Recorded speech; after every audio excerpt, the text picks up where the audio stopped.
President Woodrow Wilson's 14 points of 1918. It will be our wish and purpose that the processes of peace, when they are begun, shall be absolutely open, and that they shall involve and permit henceforth no secret understandings of any kind.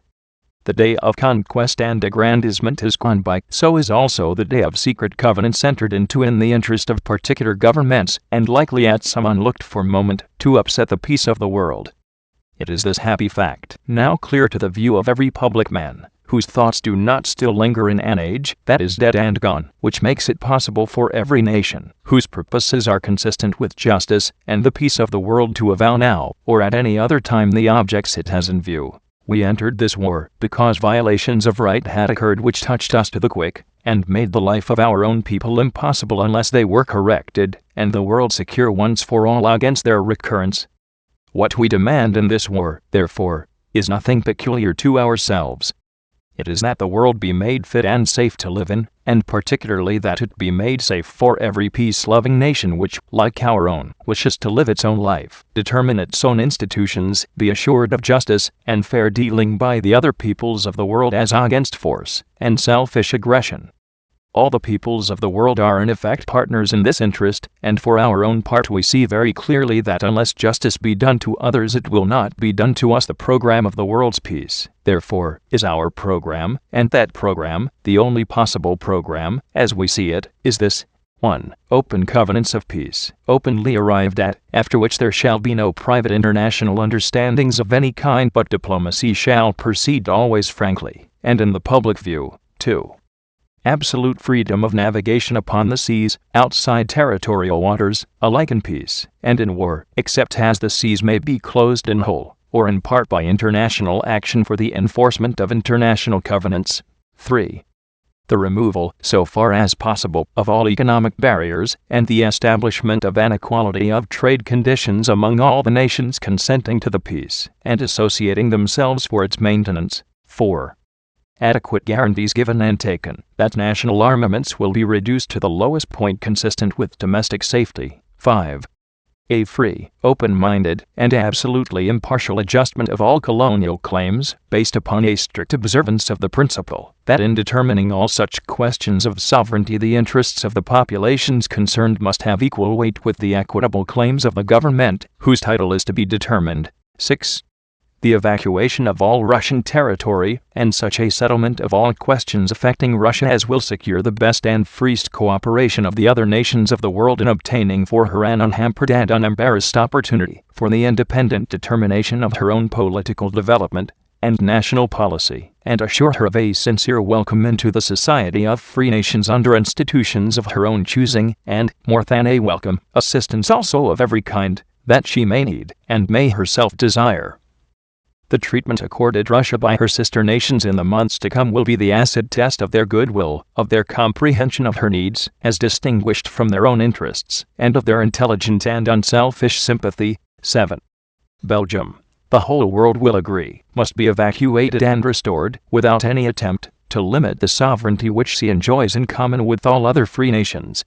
No other single act will serve, as this will serve to restore confidence among the nations in the laws which they have themselves set and determined for the government of their relations with one another. Without this healing act the whole structure and validity of international law is forever impaired. 8. All French territory should be freed, and the invaded portions restored, and the wrong done to France by Prussia in 1871, in the matter of Alsace-Lorraine, which has unsettled the peace of the world for nearly 50 years, should be righted, in order that peace may once more be made secure in the interest of all. 9. A readjustment of the frontiers of Italy should be effected along clearly recognizable lines of nationality. 10. The peoples of Austria-Hungary, whose place among the nations we wish to see safeguarded and assured, should be accorded the freest opportunity to autonomous development. 11. Romania, Serbia, and Montenegro should be evacuated, occupied territories restored, Serbia accorded free and secure access to the sea, and the relations of the several Balkan states to one another determined by friendly counsel along historically established lines of allegiance and nationality, and international guarantees of the political and economic independence and territorial integrity of the several Balkan states should be entered into. 12.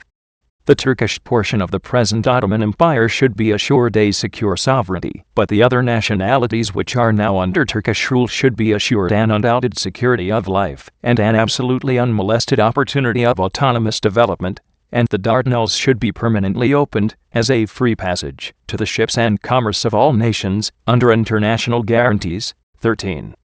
An independent Polish state should be erected which should include the territories inhabited by indisputably Polish populations, which should be assured a free and secure access to the sea, and whose political and economic independence and territorial integrity should be guaranteed by international covenant. 14.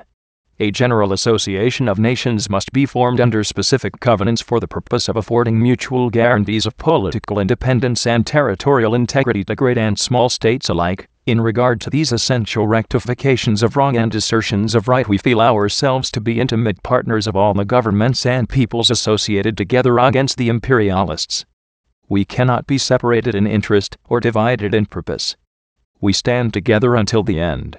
For such arrangements and covenants we are willing to fight and to continue to fight until they are achieved, but only because we wish the right to prevail and desire a just and stable peace such as can be secured only by removing the chief provocations to war, which this program does remove. We have no jealousy of German greatness, and there is nothing in this program that impairs it. We grudge her no achievement or distinction of learning or of pacific enterprise such as have made her record very bright and very enviable. We do not wish to injure her, or to block in any way her legitimate influence or power. We do not wish to fight her either with arms, or with hostile arrangements of trade, if she is willing to associate herself with us and the other peace-loving nations of the world in covenants of justice and law, and fair dealing. We wish her only to accept a place of equality among the peoples of the world, the new world, in which we now live, instead of a place of mastery.